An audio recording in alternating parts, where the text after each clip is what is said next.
Joining me now on GBN America is the fabulous Lizzie Cundy. She's a broadcaster and an author.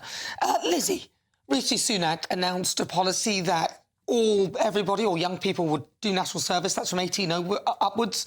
And this would include members of the royal family. And how does that land with you? Well, I think it's a great thing. I think it's a great thing for our society, for the younger generation, and I think it's a great thing for the royal family. And many of the younger ones in the royals will be going and doing this if the Conservative Party do get in. And I think that can be nothing but a good thing for us to see them in our communities working and helping. And I think it's what we need in this country right now, where there's a lot of disillusioned, younger generations that just live in their bedrooms, have become hermits basically. And it's great that they're going to be out there focusing, having opportunities. And I think it's wonderful that the royal family could be involved with this. And also they'll get more connected, wouldn't they, with the young people, and it gives people a chance to not get close to the royals, because a lot of them probably won't, but just to reimagine them in the minds of the young. So again, they continue, because I think a royal family in this country is a very good thing. Yeah, I totally agree with you, Nana. And I think a lot of the younger generation forget how amazing, incredible our royal family are. And I think it will bring that bridge, closer together and bond the younger generation with the royal family again. And don't forget, the royal family are fantastic. And, we love seeing Prince George, Charlotte and Louis, and imagine them growing up and having that sort of like deeper relationship with the public. It can be nothing but a good thing. Now, speaking of George and Louis and Charlotte, Princess Catherine, she has been seen out and about. Now, doesn't mean that she's going to be starting again with her public duties, but this is a good thing, isn't it? Yes, it is a fantastic thing. And I've got to say, globally, everyone is asking, how is Catherine? Everyone loves her. Everyone is worried about her. So with there a glimpse of just seeing her out and about is a wonderful thing. And we wish her all the well.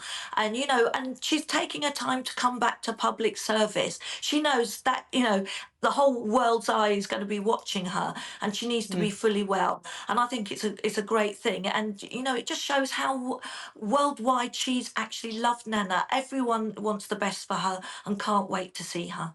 It's true. Even my daughter. Now, my daughter says, "Oh, what do you think of Meghan Markle?" She rolls her eyes. So I said, "What about Princess Catherine?" She goes, "Oh, we love Kate. We love Catherine. She's amazing. She's so cool." And so the younger generation love her. She is amazing. Yeah, we all wish her well. She is the royal family's greatest asset. She is the jewel in the crown. And as I said, Nana, when I got the news of her illness, even the cabbie taxi man had to pull aside because he was crying. That's how much she means to people. That's how much she's in our lives. You feel we actually know her. We miss her. We love her. We want her back.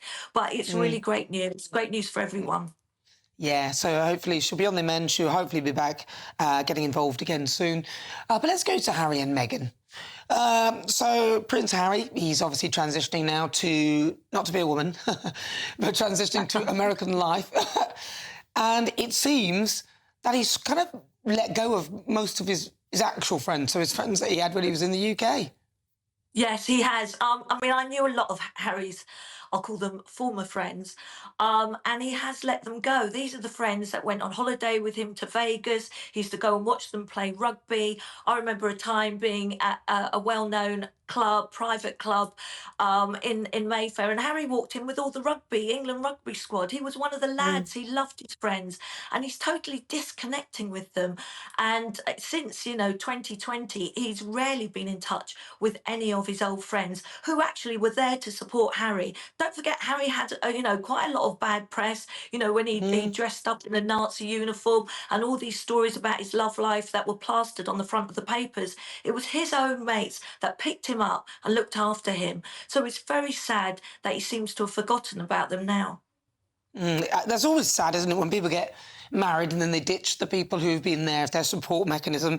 I wonder why. I mean, he's apparently not attending the up-and-coming wedding of Hugh Grosvenor, which is one of his close friends. He's the 7th Duke of Westminster. It seems odd that he's lost contact with all his friends since he moved in with the wonderful Meghan Markle. Well, it seems... look, Yeah, I was going to say, I don't want to blame Meghan for everything, but I will do because he has totally changed since he's been with her. Friends say he's not the same Harry. He doesn't look the same Harry. He looks constantly, sad and a different kind of person. He's so busy taking everyone to court. He's like the Prince of the Old Bailey, and his friends say he's just lost that spark. The fun that we used to always love Harry about. Don't forget, he was our most popular royal. We Oh, all yeah. adored Harry. And he has totally had a total personality change since meeting Meghan. Do you think it's more, you know what it's like when you've got a best friend, then they meet a partner and then they kind of drop you? Do you think that's kind of how the British public are feeling? Feeling like the dropped best friend? Well, yes, it is like that. We feel like he's dropped us. He doesn't want to be a working royal anymore. He's left the country, and he's done nothing but moan and whinge Mm, about us. And don't forget, the royal family, they're like our own family. And the way he has treated them, the way he has talked about his father, Prince mm. William, his brother, and Kate, has actually hurt the British public. He doesn't realise what he's doing. And I just think he is not the same Prince Harry that we knew and loved, Nana. Maybe he was always like that and they just didn't let us know and now we've seen it. But the thing with these two is that they were banging on about Empire 2.0. They were having a go about the British sort of colonisation of nations and things. And now, well, they may well be going to Ghana because Ghana have now invited them. I'm very upset with Ghana because my parents are from Ghana and my mother does Yeah. not really like Meghan Markle at all. And now they appear to be, well, it feels like they're doing some sort of worldwide privacy tour of a lot of the Commonwealth countries now. Yeah, yeah. Well, I'm just waiting for her to say she's got 43% from Ghana. That will be the next story. Look, I think they're trying to, I don't know why, hijack Africa. We had the First Lady of Nigeria actually speak out, and I thought it was very brutal, very damning at Meghan, and for her to say, why did Meghan come here looking for Africa? And I'm going to ask the same question, why? Why? They're no longer working royals. They're certainly not politicians. They're not pop stars. Why are they doing this? It's a fake tour, and it really is hurtful and like a stab in the back to King Charles and to William. And I'm not surprised that King Charles has never been so furious about this. Mm. Well, we've not heard much about her jam recently either. We haven't really heard No. about Well, American apparently the Riviera labels aren't Orchard. sticking on properly. And it's not going as well as she thought. And as we know, the Highgrove jam is way outselling Meghan's own jam. And I just think that that American auction, Riviera, it's such a mouthful. The labels aren't sticking on.